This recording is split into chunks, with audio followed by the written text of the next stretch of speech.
સૌરાષ્ટ્રની પશ્ચિમ ધરામાં બરડો પંથક બોલાય, મોટી વસ્તી મહેરની ગૌરવ જ્ઞાતિ ગણાય. કવિતાની આ પંક્તિમાં જ આમ તો મહેર સમાજની આખી વાત આવી જાય એમ છે. સુરા, સતીઓ અને સંત ભગતથી મહેર કુળ મહેકાય છે. મહેર પ્રજાએ પોતાની બહાદુરીમાં ક્યાંય કસર છોડી નથી.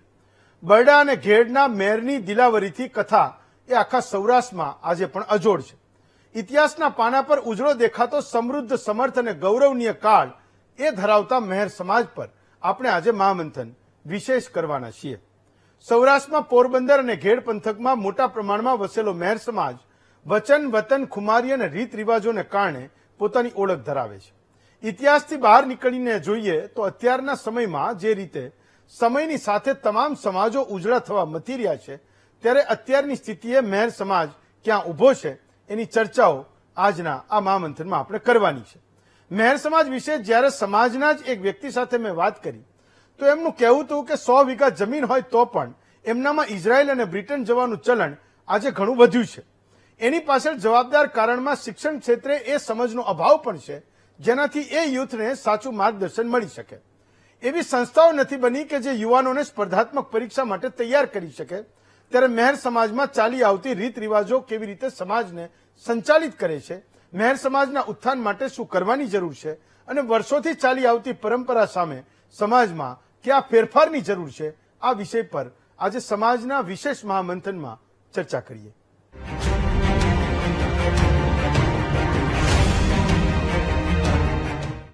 તો મહેર સમાજ વિશે ઝવેરચંદ મેઘાણી એવું લખે છે કે જ્યારે અંગ્રેજો ઈસવીસન 1800માં ભારતમાં બંદૂક લઈ આવ્યા તો મહેર લોકો એ ખૂબ રડ્યા હતા. ઝવેરચંદ મેઘાણી એવું લખે છે કે એટલા માટે નહોતા રડ્યા કે એમને હવે બંદૂકનો સામનો કરવો પડશે, એ એટલા માટે રડ્યા હતા. એ કોઈ બંદૂકથી ડરતા નહોતા. પણ ઝવેરચંદ મેઘાણીનું કારણ લખે છે કે એટલા માટે રડ્યા હતા કે એમને એવું થયું કે હવે આ જે ભુજાઓનું બળ છે, બાહુબળ છે, એ હવે અમે કેવી રીતે બતાવશું. એમ જો લડવાનું થયું તો એ બંદૂક લઈને આવશે ને અમે લોકો તો એમ કે એ સુરવીરો અમારા એ બાહુના બળે લડનારા છીએ. તો એટલી ચિંતા કરનારો એ સુરવીર સમાજ આજે આપણા 3 જિલ્લાઓમાં, સૌરાષ્ટ્રના 3 જિલ્લાઓમાં ફેલાયેલો છે. મૂળ તો મહાત્મા ગાંધીના એ પોરબંદરથી આપણે આખા સમાજને ઓળખીએ છીએ. હવે તો એણે પણ એના સીમાડાઓ વટાવીને 7 સમુદ્ર પાર એની પોતાની એક ઓળખ બનાવી છે. ત્યાં પણ મોટી મોટી સંસ્થાઓ બનાવી છે. પણ ખૂબ નાનો એવો સમાજ ગુજરાતનો કહી શકીએ. તો મને એવું થયું કે આ શુક્રવારે આ સમાજ વિશે પણ વાત કરવી જોઈએ. એના વિશેની કેટલીક ભ્રાંતિઓ છે, કેટલીક ભ્રમણાઓ છે, કેટલીક માન્યતાઓ છે જે બીજા સમાજોની છે. એના વિશે પણ આપણે એ વાતોને પૂછવી જોઈએ, એ સવાલોને કરવા જોઈએ. અને એ વાત એ સમાજના લોકો જ કરે તો હું માનું છું કે એ વધારે એ કમ્યુનિકેટિવ હશે, એકબીજાને એ સમજમાં આવે એવી વાત હશે. તો આજે આપણે વાત કરવાના છીએ મહેર સમાજ વિશે. આપણી સાથે 7 વક્તાઓ છે. કાનનભાઈ જાડેજા છે, એડવોકેટ છે. સોનલબેન ઓડેદરા છે, આર્ટિસ્ટ છે. વિજય ઓડેદરા છે, યુવા અગ્રણી છે. વિમલજી ઓડેદરા છે, મેં કીધું એમ ઇન્ટરનેશનલ મહેર સુપ્રીમ કાઉન્સિલના એ પોતે પ્રમુખ છે, યુકેથી આપણી સાથે જોડાયા છે. ડોક્ટર રાજીબેન કડછા છે, પોતે પ્રોફેસર છે. નાગેશભાઈ ઓડેદરા છે, મહેર સમાજના અગ્રણી છે. અને લાખણસિંહભાઈ ગોરાસિયા છે, એ પણ મહેર સમાજના અગ્રણી છે. સૌથી પહેલા નાગેશભાઈ તમને પૂછું છું કે મેં તમારા સમાજનો ઇતિહાસ વાંચ્યો તો ત્યાં એવું લખે છે કે મહેર શબ્દ એ મહેરમાંથી આવ્યો, એ અભ્રંશ થઈને મહેર થવા લાગ્યું. પણ આજે મોટા ભાગની કમ્યુનિટી તમારી કમ્યુનિટીથી એ ડરે છે.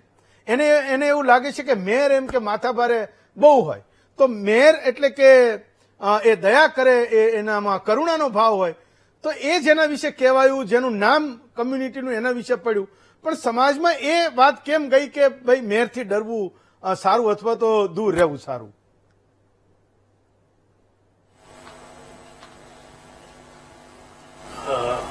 મારું મંતવ્ય એ છે કે આ પ્રિન્ટ મીડિયાનો હાવ ઉભો કરેલો છે. જો પ્રિન્ટ મીડિયા માહેર શબ્દ અને ગુનેગાર શબ્દ સાથે ન લખે તો હરેક કોમમાં ગુનેગાર તો હોય જ છે, પણ ગુનેગારની કોઈ કોમ નથી હોતી, ગુનેગાર જ હોય છે. હવે આ લોકો જે પ્રિન્ટ મીડિયા વારે છેલ્લા 2-3 વર્ષ ત્યાં એમાં થોડોક ઘટાડો થયો છે, જે અમારા માટે ફાયદા છે. અમારે રાજકોટમાં ક્યાંય સારી જગ્યાએ મકાન લેવું, તમને મકાન ન મળે મેર હોવાના કારણે, વેચાતું લેવું તો ન મળે અને ભાડે પણ ન મળે.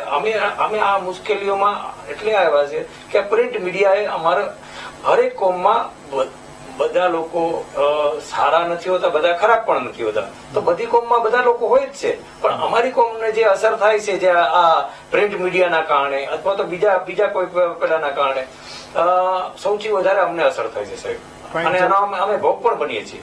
યસ. તો લાખણસિંહભાઈ, એક મારી પાસે એક એવો મુદ્દો હતો, મને કોઈએ પોરબંદરમાંથી એવું કીધું કે મેયર છે ને એ દે ને તો એમ કે દીકરા દઈ દે, પણ ન દે ને તો સગાભાઈને એ શેઠોય ન આપે. તો એમાં કઈ અત્યારે કઈ ફેરફાર થયો કે નહીં આ શેઠા આપવામાં ને નહીં આપવામાં? હેમંતભાઈ, સૌપ્રથમ તો આપનો હૃદયપૂર્વક સમગ્ર મહેર સમાજ વતી આભાર માનું છું કે ગુજરાતની આવડી નાનો સમાજ બહુ પોઈન્ટમાં વસ્તી છે અમારી, અને છતાં પણ આપે આજે મહામંથનના માધ્યમથી મહેર સમાજની હમણાં જ જે કીધું કે સારી અને નરસી બાબતો કે જે ઘણી વખત કંઈક અલગ રીતે રજૂ કરવામાં આવે છે, પણ છતાં આજે મહામંથનના માધ્યમથી તમે જે એ વાત છે દેશ અને દુનિયા સુધી પહોંચાડશો એના માટે આપનો હૃદયથી આભાર માનું છું. જી સર. જે તમે વાત કરી કે દે તો દીકરા દે અને ના આપે તો શેઢો પણ ના આપે. મહેર સમાજ એક ક્ષત્રિય સમાજ છે અને કુમારી અને સોમાનથી જીવતો સમાજ છે.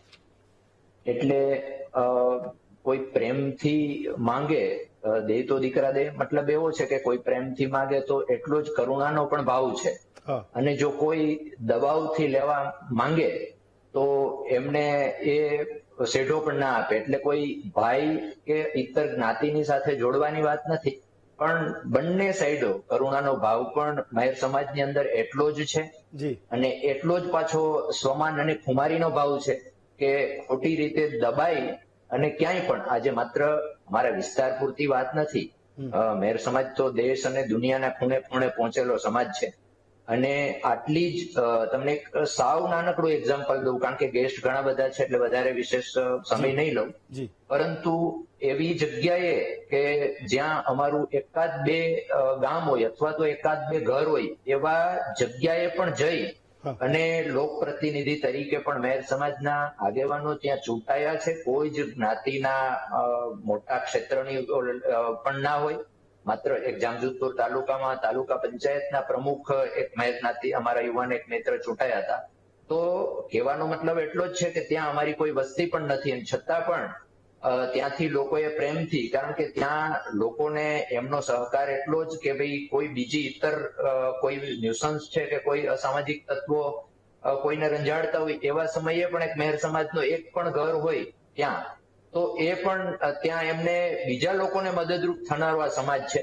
એટલે દે તો દીકરા દે પ્રેમની વાત છે, પણ જો દબાવમાં આવી કોઈ ડરાવી ધમકાવીને લેવા આવે તો એ શેઢો પણ ના આપે. એટલે ખુમારી ખાનદાનીની સાથે સાથે આટલી જ કરુણા અને માનવતા વાળો મારો સમાજ છે.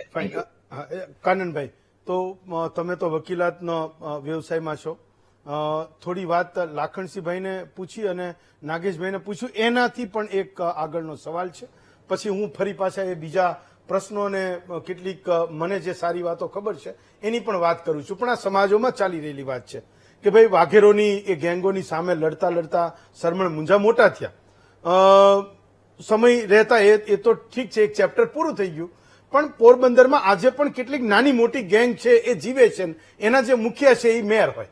પણ એવું કહે છે કે આજના નવા સમયમાં કોઈ ગેંગના લોકો હોય કોઈ બંદૂકને ધારિયા લઈને આવતા નથી, પણ ફોન કરે કે ભાઈ બોલાવે છે આવી જશે, એટલે વાત ખતમ, તમારે સમજી જવાનું. તો એમાંથી એ પોરબંદર અને મેયર બે છૂટા પડ્યા કે નહીં, અથવા તો આજની સ્થિતિ શું છે, હું એ સમજવા માંગુ છું. હેમંતભાઈ, પેલા તો તમે જે સવાલ કર્યો છે આજે માથાભારેનો, એનાથી અત્યારે અમારો જે સમાજ છે એ ઘણા કિલોમીટર આગળ નીકળી ગયો છે. અત્યારે મેર સમાજનો યુવાન છે, આઈટી છે, એન્જિનિયરિંગ છે, મેડિસિન છે, કે પછી કોઈ વહીવટી સેવાઓ છે, તેમાં પોતાની ઓળખ બનાવી રહ્યો છે. હા, દરેક સમાજમાં ક્યાંક ને ક્યાંક 1-2% લોકો એવા હોય છે, અને દરેક સમાજમાં બધાને પોતપોતાના અંગત પ્રશ્ન હોય છે. એનો મતલબ એવો નથી કે તમે આખા સમાજ સામે આંગળી ચીંધી શકો.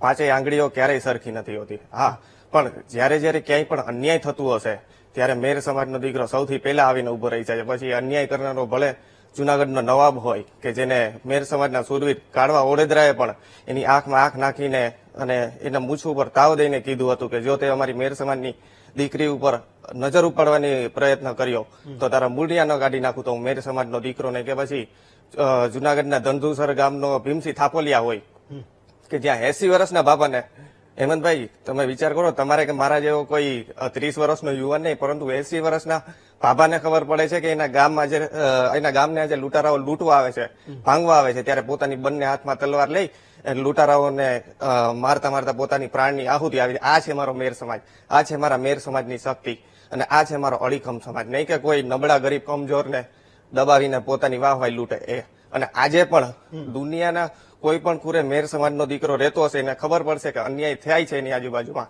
તો એ સૌથી પહેલા લાઈનમાં પોતાના પ્રાણ કે પોતાના પરિવારની ચિંતા કર્યા વગર આવીને ઉભો રહી જશે. ફાઇન.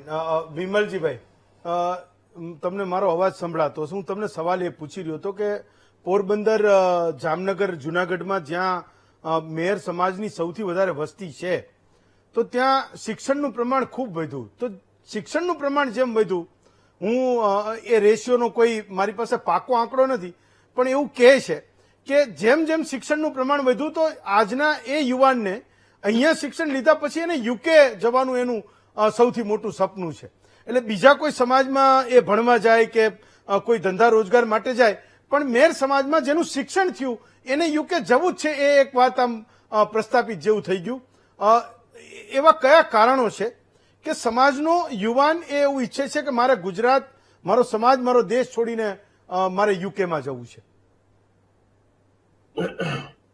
હેમંતભાઈ, આપે વીટીવી ન્યૂઝની અંદર જી લાખનભાઈ ખૂબ સારા શબ્દોમાં કીધું કે આજના મંથન પ્રોગ્રામમાં ખાસ કરીને અમારું મેર કોમ્યુનિટી જી નો જે આપે સમય આપ્યો છે જી એ બદલ હું અમારા મેર સમાજ વતી આપનો આભારી છું. Thank you sir. પ્રશ્ન તમે જે મને પૂછ્યો છે એ ખૂબ સારો પ્રશ્ન છે.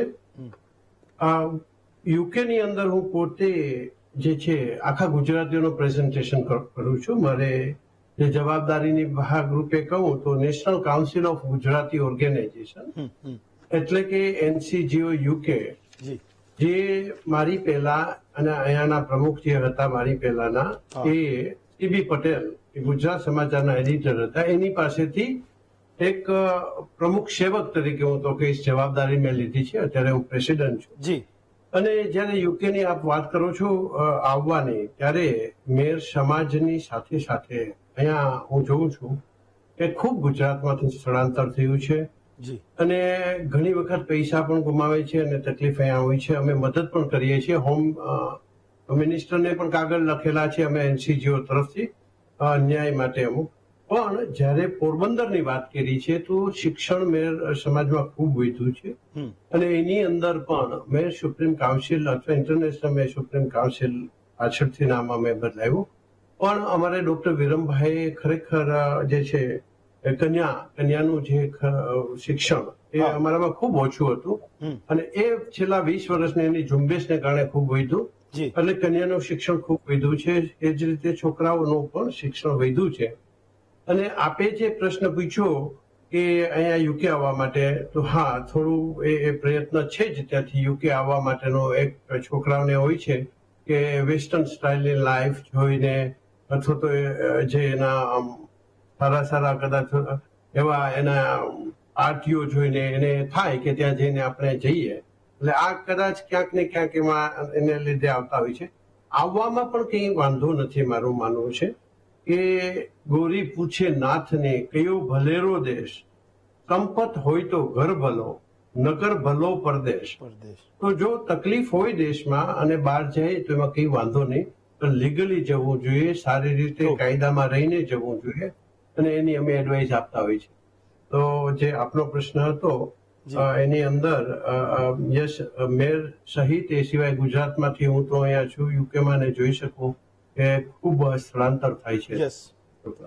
વિજયભાઈ, મને એ સમજાવો કે મે બી એટલે મેં કીધું જ્યારે હું વિમલજીભાઈને સવાલ કરતો હતો કે મેર સમાજના યુવાનોને વિદેશમાં ને ખાસ તો યુકેમાં ખૂબ જવું છે. મેં હમણાં એક જગ્યાએ વાંચ્યું કે ઇઝરાયલમાંથી બહુ બધા ઇઝરાયલમાં જઈ રહ્યા છે પોરબંદરના મેર સમાજના યુવાન અને યુવતીઓ અને હિબ્રુ શીખવા માટેના ક્લાસ એમ કે પોરબંદરમાં શરૂ થયા. તો આ એક ખૂબ નવીન વાત છે. એટલે એટલું પોરબંદર આમ એક નાનો જિલ્લો છે, ખેતીથી સમૃદ્ધ છે, દરિયો છે, ખૂબ છે, પણ છતાંય એ મેર કમ્યુનિટીના યુવાનને કેમ ત્યાં નથી રહેવું, એના સપના વધારે પરદેશ ગમનના છે. નમસ્કાર હેમંતભાઈ. જી. આપણે દરેક વખતે વિચાર ક્રાંતિ માનવ સહજનો મૂળ રહ્યો છે. આપ ઇતિહાસને જોશો તો મેં અને આપ અને આપણા સહિતના અનેક લોકોએ આપણા પોતાના મૂળ ગામથી કશે ને કશે આપણે કોઈ પ્રવાસ કર્યો છે. આપણા જીવન નિર્વાહ માટે પણ, આપણને કોઈ નવી ઓપોર્ચ્યુનિટી મળતી હોય તો પણ. જી. દરેક સિટીની એક કેરેક્ટરિસ્ટિક્સ રહી છે. જી. તમે પોરબંદર થી આવો છો ને તમારે હીરાનું કામ કરવું છે તો હીરાનું કામ તમારે સુરત જ જવું પડશે. હા. તમારે કોઈ પણ ગુજરાતમાં આપણે શિક્ષણ નગરી તરીકે સારામાં સારી શિક્ષણ નગરી આપણું વડોદરા છે, અથવા તો આપણે અમદાવાદમાં ધંધા માટે આવતા હોય છે. આપણે કોઈ પણ કોઈ ગવર્મેન્ટ કામ માટે કે આપણી એચઓ બધી હેડ ઓફિસ છે આપણે ગાંધીનગર ત્યાં સ્થાપિત છે, તો એમના માટે આપણે ત્યાં જ આવવું પડતું હોય છે. મને જ્યાં સુધી સમજાય છે ત્યાં સુધી ઇઝરાયલની આપણે જે વાત કરી, ઇઝરાયલ જે બધા અમારા ભાઈઓ કે જાય છે એ પર્ટિક્યુલર ખેતીને રિલેટેડ જાય છે. ઇઝરાયલની ખેતીમાંથી ઘણું બધું શીખી બી શકીએ છીએ અને ઘણી બધી ટેકનોલોજીને આપણે અમારા ગામમાં અમે એમનો વિકાસ બી કરી શકીએ છીએ. વાત રહી હવે અમારા ત્યાં શું કામ વધારે ભાઈઓ જાય છે, અમારો સાહેબ મૂળ ધંધો ખેતીનો છે. અમારો મૂળ જે અમારી કંઈક પણ આમદની હતી એ ખેતી છે. ખેતીમાં અમે સખત મહેનત કરીને અમે આજે અમારા કંઈક પણ મુકામે પહોંચી શક્યા છે. જ્યારે ખેતીમાં અમે ફેલ થયા હોય અથવા તો આપણે ભૂતકાળમાં જોયા છે કે સારા વરસાવતા હોય, ક્યારેક દુષ્કાળ બી પડેલા છે. આ દરેક પરિસ્થિતિમાં અમારા સમાજે બહુ તટસ્થપણે અને ખૂબ મહેનતથી સંઘર્ષ કર્યો છે. આ સંઘર્ષની અમને ફળશ્રુતિ બીજા કોઈ વિદેશમાં છે, બીજી કોઈ ધરા પર છે, ત્યાં અમે વાવીએ અને વધારે લણીએ તો સ્વાભાવિક છે કે એ ઇઝરાયલ તો ઠીક છે, પણ હજી બીજો આનાથી ક્યાંય વધારે આવી જ ઓપોર્ચ્યુનિટી મળે, આવો જ કોઈ સમય મળે તો ત્યાં બી લોકો જઈ શકે છે અને જતા બી હોય છે. જી. ડોક્ટર રાજીબેન, મને એક સવાલ ખૂબ એનો જવાબ પ્રામાણિકતાથી જોઈએ છે કે મેર સમાજની એ બહેન દીકરીઓ 5મા નોરતાના દિવસે એનો જે રાસ હોય, એના જે ઘરેણા ને એ બધું પહેરીને એ રાસ રમે, એના સિવાય મેર સમાજની એ મહિલાની પોતાની શું સ્થિતિ છે, એની ઓળખ શું છે? હું એ ઓળખની એ જગ જાહેર છે, મને ખબર છે, મારા દર્શકોને પણ ખબર છે, પણ હું મેર સમાજની એક મહિલાનું આજની સ્થિતિને હું જો જાણવા માંગુ તો એ શું છે? આજની સ્થિતિ રાજીબેનના મતે શું છે?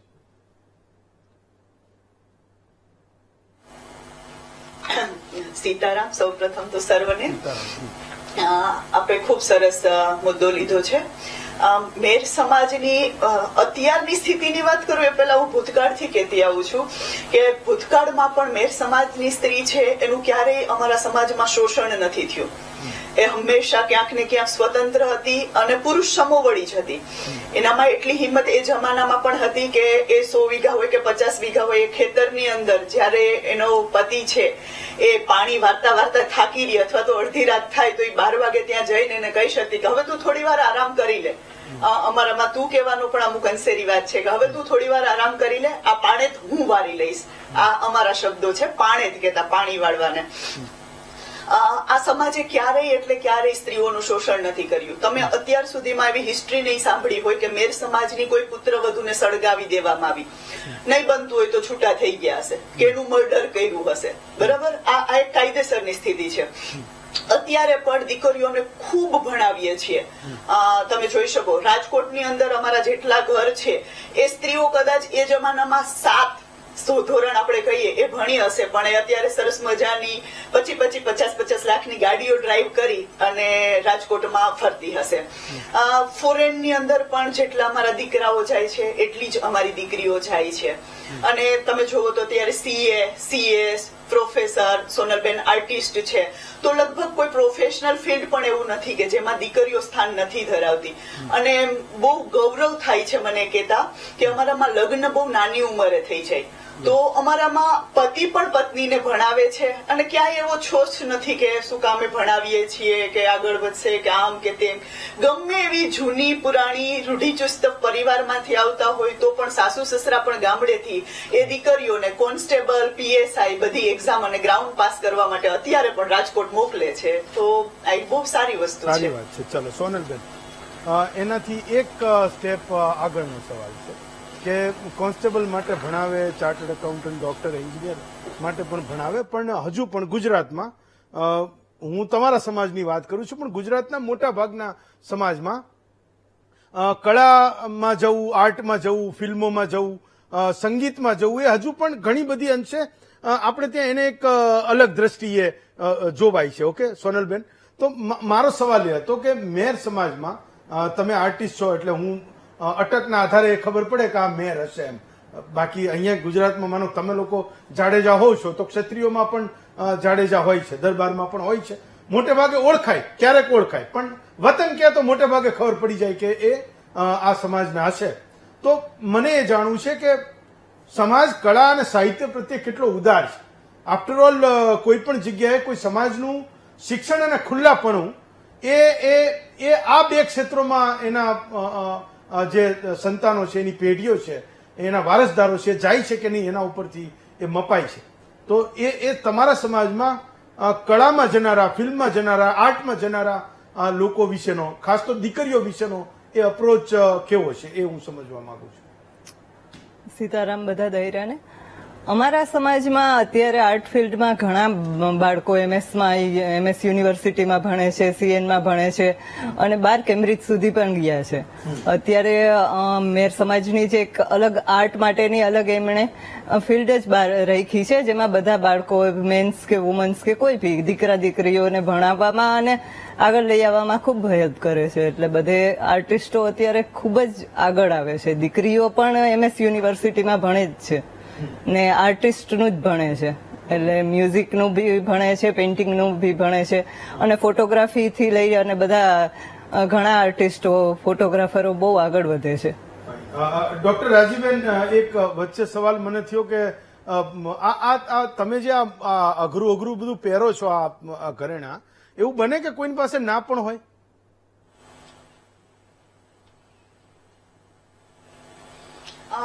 હા, એ તો આર્થિક પરિસ્થિતિ ઉપર આધારિત છે, હોય પણ અને ના પણ હોય.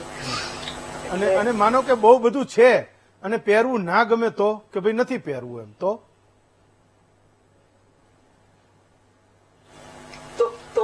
ઘણું બધું કબાટમાં અમારા જે પૂર્વજો હતા એ તો પેલા પટારા ને એવું રાખતા, એમાં સંતાડતા, જમીનમાં દાટીને સંતાડતા, અને અત્યારે આપને ખબર છે બેંકમાં લોકર પણ હોય છે તો ત્યાં મૂકી દે કોઈને. કારણ કે બધાને હવે એક અત્યારનો એક ટ્રેન્ડ છે કે આપણે જે કલ્ચર, મને એટલે હું એ પૂછતો હતો કે માનો કે કલ્ચર છે ખૂબ અપ થઈ રહ્યું છે. હું પણ ગામડાના માહોલમાં ઉછર્યો છું અને હજુ પણ એ કનેક્શન છે. તો એ મને ખબર છે કે ભાઈ ઘરમાં કોઈ લગ્ન પ્રસંગ આવે અને પુત્ર વધુ જો એ બધું ના પહેરે, ઘરેણા જે રાખ્યા છે, ક્યારેક એવું પણ બને કે ના હોય તો બહારથી પણ લઈ આવીને સારું દેખાય એના માટે ઘરેણા પહેરવા પડે. તો લગ્નો ઉપર આ એક પ્રેશર જબરજસ્ત રહેતું હશે એમ કે થોડું ઘણું પણ છે, પણ તોય પહેરવું તો પડશે એમ, જેને નહીં ગમતું હોય એને પણ. હા, એવું તો દીકરીઓને વહુને અત્યારે તો કેવું થઈ ગયું છે કે હવે લગ્નમાં પણ દિવસો રાખી દે છે કે એક દિવસ હોય તે દિવસે બધું ટ્રેડિશનલ પહેરે, પછી બીજે દિવસે અત્યારે ફેશન જ્વેલરી આવી ગઈ છે તો ડ્રેસિંગ એ ટાઈપનું હોય. હવે ગામડું પણ ગામડું નથી રહ્યું, આપણે જોઈ રહ્યા છીએ. તો એ લગ્નોના અને પ્રસંગોને અનુરૂપ ફેશન વાઇઝ પણ બધા પહેરતા હોય છે. પણ મને એવું નથી લાગતું કે એ વસ્તુ ક્યાં મેન્ટલી પ્રેશર ક્રિએટ કરતી હોય એમ. Okay, fine. નાગેશભાઈ, તમારા ભાગે થોડાક મારા અઘરા સવાલો આવે છે. નાગેશભાઈ, કે જે હું આના વિશે બધું સંશોધન કરતો હતો તો મને એ ખબર પડી કે તમે લોકો પંચાયતથી માંડીને ધારાસભા અને હવે મને લાગે લોકસભા પણ તમે છે ને મેયર સિવાય કોઈનો વારો નથી આવવા દેતા, ખાસ તો પોરબંદરમાં. કે ભાઈ તાલુકા પંચાયત હોય તો મેયર જ જોઈએ, નગરપાલિકા મેયર જ જોઈએ, ધારાસભ્ય મેયર જ જોઈએ, વસ્તી ભલે ગમે એટલી હોય પણ વાત અમારી જોઈએ. હું એવું કહું છું કે તમારી બહુ નાની કમ્યુનિટી છે પણ તોય 182 માંથી 2 ધારાસભ્યો તો સીધા તમારા સમાજના છે. તો એટલે આ કોઈ રહેવું જ જોઈએ એવું કઈ નક્કી કરીને રાખ્યું છે કે અંદરથી એક લાકડીઓ તાર રમે કે આ તાલુકા પંચાયતની સીટ ઉપર કે ધારાસભામાં આપણો આ માણસ ઉભો રહ્યો છે એને જ મત આપવા જોઈએ?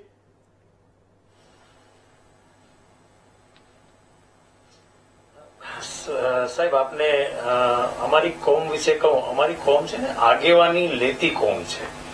એટલે જ્યાં જ્યાં પણ આગેવાની લેવાની જરૂર પડી છે ત્યાં અમારી કોમે હંમેશા આગેવાની લીધી છે. એ ધારાસભ્ય તરીકે હોય યા તાલુકા પંચાયતના સભ્ય તરીકે હોય યા ગ્રામ પંચાયતના સરપંચ હોય. એટલે એમાં એવું નથી કે અમારી જ હોવી જોઈએ. અહીં રાજકોટની બાજુનું નાનકડું ગામ છે, ત્યાં બધી બીજી કોમની વસ્તી છે, છતાં પણ ત્યાં સરપંચ અમારી કોમના જ થાય છે. તો એ અમારી જ્ઞાતિના જીનમાં જે છે આગેવાનીનો ગુણ, એ અમને ક્યાંક ને ક્યાંક એ જગ્યાએ લઈ જાય છે અમને. અહીં નહીં સાહેબ, યુકેમાં તમે જુઓ તો યુકેમાં પણ અમારા કોર્પોરેટર છે, યુકેમાં પણ અમારા ઘણા પોલિટિશિયનો છે.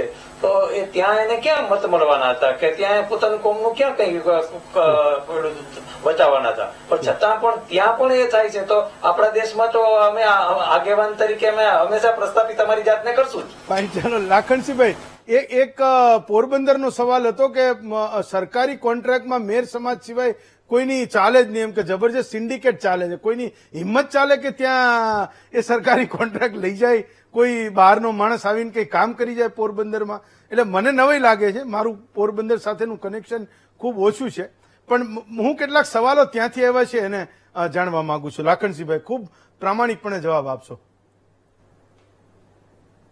હેમંતભાઈ, બહુ આ વાત તદ્દન ખોટી છે. એટલા માટે ખોટી છે કે હવે તો બધું જ કદાચ જૂની વાત હશે કે ત્યારે માની લો કે ઓફલાઈન ટેન્ડરો ને બધું ઓફલાઈન હતું. હવે તો અત્યારે બધું જ ઓનલાઈન છે. ત્યારે ટેન્ડર ઓપન થાય ત્યાં સુધી તો કોઈને ખબર પણ નથી હોતી કે કોણ કઈ પાર્ટીઓ આવે છે. બીજું, હમણાં જ આપનું મહામંથન શરૂ થયા પહેલા લગભગ 20 મિનિટ પહેલા જ આપણા અમદાવાદના એક એજન્સી છે, અહીંયા જ એ ઇલેક્ટ્રિકનું કામ કરે છે. મારે કેબલ જોઈતો હતો અને એ પણ અહીંયા ઇલેક્ટ્રિકનું કામ કરે છે. એટલે એ અમદાવાદની એજન્સી વેદાંત પટેલ, નામ જો હું આપને કહું કે વેદાંત પટેલને હમણાં જ મેં ફોન કર્યો હતો કે મારે કેબલ જોઈએ છે, એટલે આપનું અહીંયા કામ ચાલે છે તો આપનો માલ આવતો હોય ત્યારે જોડે મારે કેબલ મંગાવવાનો છે. એટલે એ વાત છે એ કદાચ ઓલા જેવું છે. હમણાં સૌથી પ્રથમ શરૂઆતમાં જ તમે કીધું એમ કે મેયર અને જે પ્રકારે દાદાગીરી અને જે મકાન ભાડે ન આપવું ને આ પ્રકારે જે વાત થઈ, એવું જ આ વ્યવસાયના ક્ષેત્રમાં પણ કદાચ વાત એ રીતે આગળ શું કહેવાય કે થઈ ગઈ હશે. બાકી એવું કશું જ છે નહીં. બધા જ લોકો અહીંયા, અને અહીંયા બહારનો માણસ આવીને અહીંયા કામ કરે તો એમને પણ મદદરૂપ થનારો સમાજ છે. અને ટેકનિકલી જ અત્યારે મેં કીધું એમ ઓનલાઈન ટેન્ડરો છે કે ટેન્ડર ખુલે ત્યાં સુધી તો કોણ પાર્ટીએ ટેન્ડર ભર્યું હશે એ પણ ખ્યાલ નથી હોતો. એટલે એ વાત બિલકુલ તદ્દન ખોટી છે કે કામ કરવા માટે પણ અહીંયા કોમ્યુનિટી લોકલ છે ને નાના નાના કામો હોય એટલે બહારના લોકો કદાચ આવી અને અહીંયા કામ કરવા એમને નહીં પરવડતા હોય. બાકી એવું કશું જ છે નહીં. સમાજ છે, મદદરૂપ થનારો સમાજ છે. કોઈને અહીંયા આવી કામ કરનારા માણસોને દબાવી અને એવું થાય એવું હું માનતો નથી. ફાઇન, ચલો હું એક બ્રેક લઉં. બ્રેક પછી જયારે પાછા આવીશું તો હું તમને બધાને એક એક સવાલ પૂછીશ. એટલે કોમન સવાલ હશે કે આફ્ટર ઓલ મેયર કમ્યુનિટી ગુજરાતમાં એ કયા પડકારોનો સામનો કરી રહી છે, એના માટે ચેલેન્જીસ શું છે. એ બ્રેક લઈએ, બ્રેક પછી પાછા આવીએ.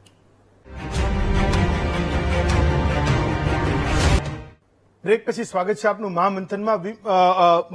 વિમલજીભાઈ, એક સવાલ હું એ પૂછતો હતો કે મે બી બધાને પૂછીશ કે તમને આગળના સમયમાં તમારી કમ્યુનિટી માટે શું પડકાર લાગે છે, શું થવું જોઈએ? અત્યારે તમે છો એના કરતા કંઈક શું બદલાવ એ હોવો જોઈએ? એ ચેલેન્જીસ શું લાગે છે તમને? હેમંતભાઈ, મેં જવાબદારી જે છે ઇન્ટરનેશનલ મેં સુપ્રીમ કાઉન્સિલની 2020 થી લીધી જી અને અમે જે ડ્રોઈંગ બોર્ડ ઉપર ગયા જી. અને ડ્રોઈંગ બોર્ડ ઉપર મારી કમિટી, મારા ઉપપ્રમુખો, મારા ટ્રસ્ટ બોર્ડ અને જે અમારી ચર્ચા વિચારણાઓ કરી એની અંદર જી. હું કહું તો મારી વિઝનની વાત કરું જી કે મારું જે છે હા. વિઝન અને ટાર્ગેટ અને ઓબ્જેક્ટિવ જી એની અંદર એક તો આધ્યાત્મિકમાં ચોક્કસપણે હું માનું છું કે 10-20% ઓછુંમાં ઓછું આધ્યાત્મિક હોવું જોઈએ. ઓકે અમારી જ્ઞાતિની અંદર એટલા માટે કે એક સારો સમાજ ઉભો True. કરવા માટે આધ્યાત્મિક હોય બહુ ત્યાં જોરદાર વાત બંધન છે. હા, એ ખૂબ અગત્યનું છે, હું ચોક્કસપણે માનું. અને એના ભાગરૂપે અમે લીરબાયાની રથયાત્રા અમારી જ્ઞાતિમાં કરી અને સાથે સાથે સપ્તાહ કરી અને ભગવાનની દયાથી જે ફંડ ઉભું થયું છે એ મદદરૂપ થાય છે શિક્ષણમાં. હા. બીજો અમારો મુદ્દો છે અથવા મારી ટીમનો આખા ઇન્ટરનેશનલ લેવલે અને ખાસ કરીને ઇન્ડિયામાં 60% જી, જી. અમારો સમય, વાર્ષિક સમયની વાત કરું જી. છું કે અમારું જે કંઈ હોય એનો 60% શિક્ષણમાં આપવું, કેમ કે શિક્ષણ ખૂબ અગત્યનું છે. બંને નોબેલ દીકરીઓનું કોઝ છે. પ્રમાણ ખૂબ હા હા, એકદમ નોબલ અને ખૂબ વધી ગયું છે અને એને આગળ વધારીએ. પણ છોકરાઓ જે છે એ ક્યાંક ને ક્યાંક જે છે હા. એ જોઈએ એટલું શિક્ષણમાં ક્યાંક ભાગ નથી લેતા અથવા એને કેમ આગળ વધારવું એ અમારે અત્યારે Fine, ચાલો, જ્ઞાતિનો સર. મુદ્દો છે. એના માટેનું મંથન ચાલે છે. ઓકે સાથે સાથે 20% ની અંદર જે છે ખેતીવાડી, લઘુ ઉદ્યોગ, જી. સ્પોર્ટ, અમારા સમૂહ લગ્ન, જી, નવરાત્રી અથવા મેટ્રિમોનિયલ જે છે જી આ બધું અમે જે છે અને એમાં ખેતીવાડીના અમે જુદા જુદા માહિતીઓ આપી અને ખેડૂતને ઓર્ગેનાઇઝ કરી અમે જે છે હા બિલકુલ ઓકે બધી ફાઇન સર આ જે ખૂબ છે ખૂબ સમય મારા- ઓછો છે ને એના સિવાય મારે બાકીના લોકોનો પણ મત લેવો છે. હવે બાકીના લોકોને સવાલ નહીં પૂછું. કાનનભાઈ, શું ચેલેન્જીસ લાગે છે?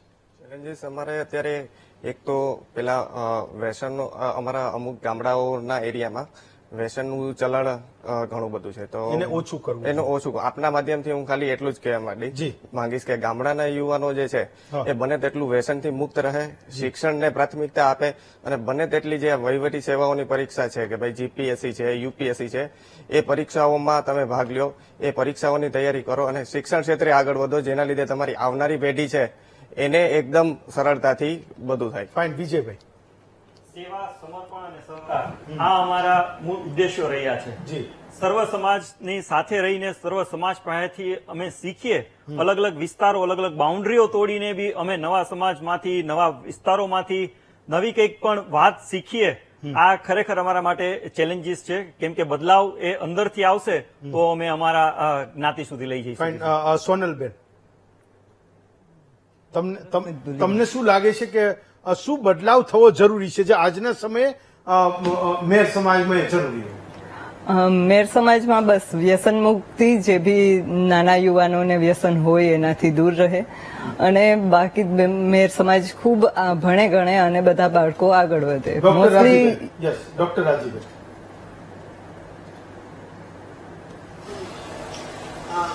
ખૂબ જ હિંમતવાન અને દુનિયાને અભયદાન આપનારો અને તમે કીધું એની જેમ જ્યાં જાય ત્યાં લીડર થાય એવો સમાજ છે. તો થોડુંક શિક્ષણ ખૂબ જ સ્તર આગળ આવી રહ્યું છે, બાળકો ખૂબ ભણી રહ્યા છે, પણ થોડુંક વધુ ક્વોલિટી વાળું એજ્યુકેશન મેળવે તો એ દુનિયાના દરેક ખૂણામાં મેર છે. અત્યારે કોઈ દેશ એવો નથી કે જ્યાં મેર નથી, પણ જ્યાં જશે ત્યાં જો થોડોક શિક્ષણનો સહારો એની પાસે વધુ હશે તો એ બહુ સારી રીતે દીપી ઉઠશે. બસ એટલું જ. નાગેશભાઈ, તમને સૌથી મોટો પડકાર આગળના સમયમાં શું લાગે છે? નાગેશભાઈ.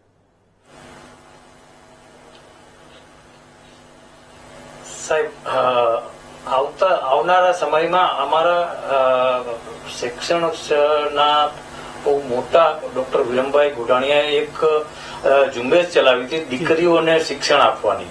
દીકરીઓને શિક્ષણ ઘણું આપ્યું, પણ અમારા સમાજમાં દીકરા અને દીકરી વચ્ચે જે બેલેન્સ નથી જળવાયું શિક્ષણનું, એ અમારા માટે ખૂબ મોટો પડકાર છે. અત્યારે અમારા દીકરા છે એ બહુ ભણતા નથી, દીકરીઓ ઘણી બધી ભણીને આગળ નીકળે છે. હવે એને યોગ્ય પાત્ર નથી મળતું, એ અમારા માટે બહુ મોટો પડકાર છે. તમને લાગે નાગેશભાઈ, માત્ર તમારા સમાજમાં નહીં આખા ગુજરાતમાં આ માથાકૂટ છે કે દીકરીઓ જબરજસ્ત ભણી રહી છે, એના બાપને ચિંતા હોય કે એની સામે એવો છોકરો એને મળે? માત્ર મેર સમાજમાં નહીં, આખા ગુજરાતમાં આ પ્રશ્ન છે. ફાઇન. લાખનસિંહભાઈ. હેમંતભાઈ, શિક્ષણનું પ્રમાણ ખૂબ અમારા સમાજમાં પણ વધી રહ્યું છે. ખૂબ ગૌરવ અને સારી બાબત છે.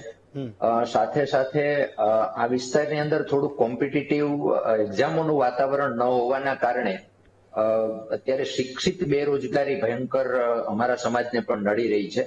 કારણ કે જે કોમ્પિટિટિવ વાતાવરણ છે એ લગભગ રાજકોટ થી અમદાવાદ અને બરોડા આવા મોટા મેટ્રો સિટીમાં છે, અને અમારો સમાજ એ છેવાડાના વિસ્તારમાં પથરાયેલો છે. એટલે થોડો ચિંતાનો વિષય કે આવનારી, કારણ કે કોમ્પિટિટિવ જે વાતાવરણ એક્ઝામો છે એ હવે ટૂંક સમયની અંદર મોટા ભાગે ભરતીઓ થઈ જશે, એટલે પછી એક બહુ મોટો ગેપ ઉભો થવાનો છે. એ યંગ લોકો છે પાછા રિટાયર્ડ થશે ત્યાં સુધીનો.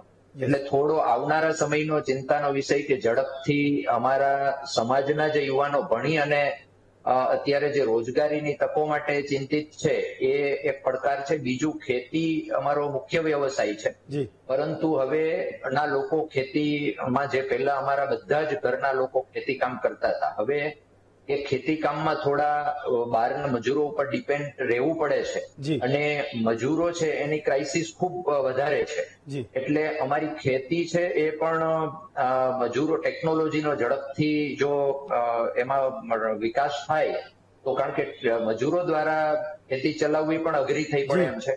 એટલે એ પણ થોડો ચિંતાનો વિષય છે. અને બાકી છેલ્લે આગળ કોઈ સ્પીકરે કીધું કે વ્યસનનું પ્રમાણ, એ ખૂબ મોટો ચિંતાનો વિષય અમારા માટે છે કે યુવાનોમાં પણ એટલું જ વ્યસનનું પ્રમાણ છે. આગેવાનો ખૂબ પ્રયત્ન કરે છે, પણ આ સ્વ રીતે જો એમનો વિચાર યુવાનો કરી અને વ્યસન મુક્ત બને તો આવનારા ભવિષ્ય માટે જે આરોગ્યની ચિંતા ઉભી થવાની છે એ ન થાય. નાગેશભાઈ, કેટલાક લોકોને ટિપ્સની જરૂર છે, તો એક છેલ્લો પ્રશ્ન તમને પૂછી લઉં. મેં એવું સાંભળ્યું હતું કે ખેતી એમ કે મેરની પોરબંદરમાં અને વેપાર એ લુવાણાનો, પણ આજની તારીખે એમ કે પોરબંદરની બજારમાં તમે નીકળો તો એક એવો ધંધો નથી જે મેર પાસે ન હોય. તો આ જે ટ્રાન્સફોર્મેશન થયું છે એની કોઈ ટિપ્સ હોય તો કહો. કે અત્યારે તો બધાને બિઝનેસમેન થવું છે. ભાઈ, ખેતી કરનારના દીકરાને પણ, ખેડૂતના દીકરાને પણ બિઝનેસમેન થવું છે. શિક્ષક છે એના દીકરાને પણ શિક્ષક નથી થવું, એને બિઝનેસ કરવો છે, એને એના બળે કંઈક મોટું કરવું છે. તો એવી કોઈ ફોર્મ્યુલા હોય તો કહી દો જે તમારા સમાજને સક્સેસ મળી છે, સફળતા મળી છે. નાગેશભાઈ.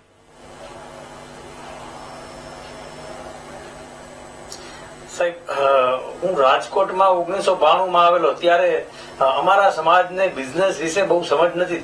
આજે હું અશોક લેલેન્ડ હેવી કમર્શિયલ વ્હીકલની ડીલરશીપ છે, હોન્ડા કારની ડીલરશીપ છે. આ બિઝનેસના ગુણો અમારા લોહીમાં છે. અમે બિઝનેસ કરવા માટે જ જન્મેલા છીએ. ખેતી તો અમારો હવે સાઈડનો બિઝનેસ થઈ ગયો છે. એનું કારણ છે ખેતીમાં હવે જે આવક અમને મળવી જોઈએ અમારા જીવન ધોરણને ઊંચું લેવા માટે, એ અમને નથી મળતી. સમજ, એટલા માટે થઈ અને બીજું કે પોરબંદરમાં બીજા લોકો બિઝનેસ કરે જ છે. પોરબંદરમાં બીજા લોકો બિઝનેસ કરે જ છે અને અમે પણ કરીએ છીએ. એની સાથે રહીને અમે કરીએ છીએ, એની અગેન્સ્ટમાં જઈને નથી કરતા. ચલો ફાઇન. તો હું એવું માનું છું, એટલે આમ તો તમારા સાથેનો આભાર તો માનું જ, પણ એની સાથે એક વાતનો પણ સ્વીકાર કરું કે કેટલાક સવાલો મારે સમયના કારણે પૂછવાના રહી ગયા, તોય તમે ખૂબ ઈમાનદારીથી કેટલીક વાતોને સ્વીકારી છે. વ્યસનની વાત મોટે ભાગે સમાજો કરતા નથી હોતા. એ કેટલીક વાતો જે સમાજના મંચ પરથી જે ના કરે, એ આજે તમે ટીવીના પડદે ખૂબ ખુલ્લાપણે એ તમામ સવાલોના જવાબ આપ્યા છે. હું કાનનભાઈ, સોનલબેન, વિજયભાઈ, વિમલજીભાઈ, ડોક્ટર રાજીબેન, નાગેશભાઈ અને લાખણસિંહભાઈ, હું સાતે વક્તાઓનો આભાર માનું છું. આવતીકાલે વધુ એક આપના નવા વિષય સાથે ફરી મળીશું. આજે રજા આપશો.